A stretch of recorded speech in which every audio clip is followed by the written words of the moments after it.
Nintendo 64 presents a Playguide and video review. Sit back and enjoy the show.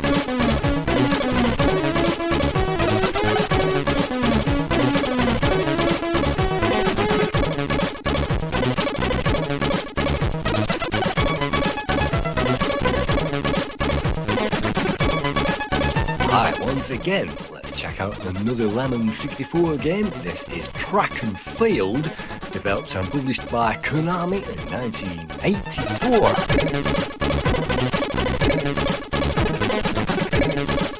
The game begins with a very simple introduction sequence. From the title screen, we can see a number of options and a number of players and participants, and we can play as ourselves versus the computer as well.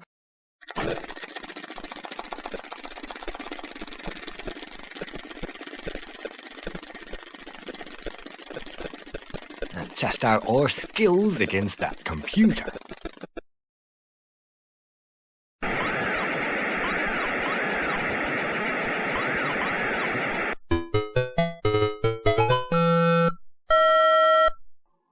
In one player mode it's us versus the sand. This is the long jump, and as long as we waggle the controller like crazy, we can do a massive jump and somehow land miles away into the distance. After that, you'll be given an animation of the player as he scratches his head, and anybody who's played Track and Field, that is usually the impression that people get when trying to learn this game, because waggling the joystick is one thing, and then you have to press fire and hold it, and then release fire just on the line, otherwise you won't be going anywhere. We've seen winter games already, so let's check out these summer games, and hopefully the summer games will give us a bigger workout on our joystick.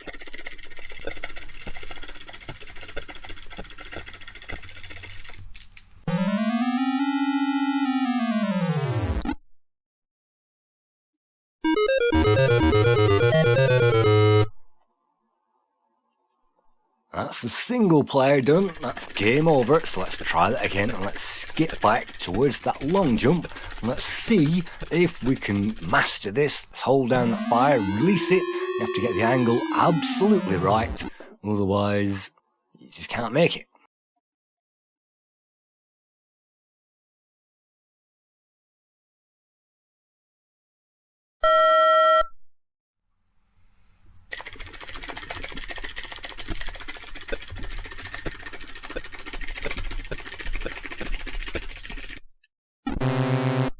Of course, the long jump is my least favourite of all these events, and if you can't get through the long jump, then that's game over. Let's try again, hopefully third time lucky.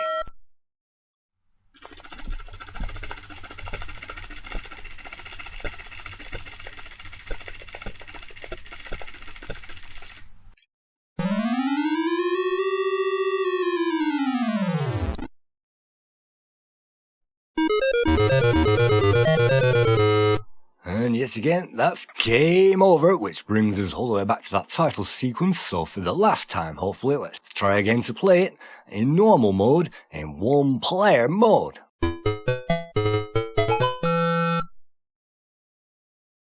The first event is the 100-meter dash, and all we have to do is to waggle the joystick.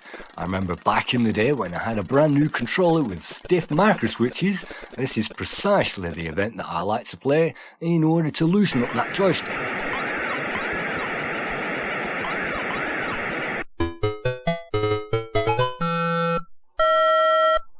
I had Competition Pros and maybe even Attack 2, but I preferred the Zip Stick, and so if you want to loosen up that joystick, maybe you can try out this game.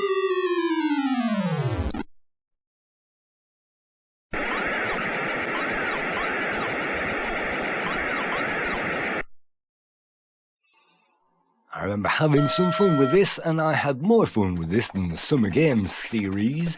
The graphics look bigger and chunkier, and the sound effects are better, and I really do like the animation as well.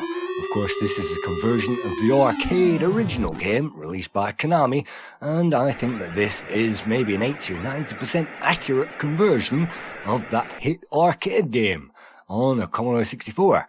So we really did get the cherry and the ice cream on the Commodore 64, and I don't think this was ever released on the Amiga or any other platforms as good as this.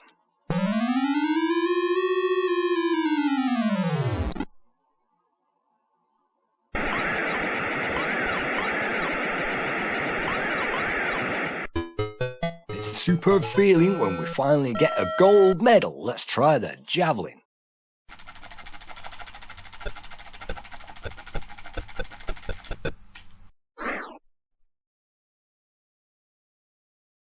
Once you've mastered the long jump, then the Javelin is semi-easy. We can get a nice long score. And that means in two-player mode that people can fight over the controller to score as far as possible. In this one, I'm playing against myself, and unfortunately, just like the Summer Game series, it doesn't give us any scores to beat, although it does give us the world record, 85 meters. Let's see if we can get anywhere near that world record in these pathetic tries, and no, that's 42 meters, 58 centimeters, which is only half the distance that we need to travel. Let's try again, let's hit that mark, and let's roll that joystick until the micro switches are falling off.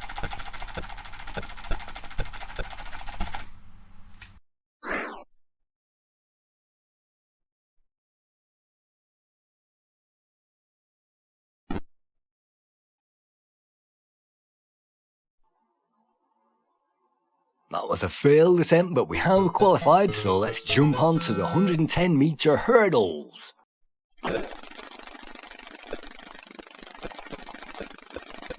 This game was co-coded between three guys, and some of those were Joel Simcoe and also Matt Decker. Both of those went on to World Games for Epics in 1986. So although there are only a few events in this game, each one of those is superb except for this one, and if you can get the timing right, then it's a terrific experience. And in the hammer throw, what you have to do is, of course, waggle the joystick until your speed is terrific, and then hold down the fire once you're halfway around and release it once you're all the way around. That will release the hammer. Commodore Force only gave it 28%, Commodore User gave it 50%, Zap gave it 61%, and the Lemon 64 crew gave it 81%, which means the average score for this immense game is only 5.5 out of 10. I think the programmers have done a terrific job, and for 1984 this really does stand out as a very playable game with really great graphics and really great playability as well. I just wish, well, perhaps these days you can play it on the keyboard, but it really is a joystick breaker back in the day. So that's my round of this game, and anybody who loves this game, I certainly do love it. Thank you once again, and I'll see you again in another Playguide sometime soon.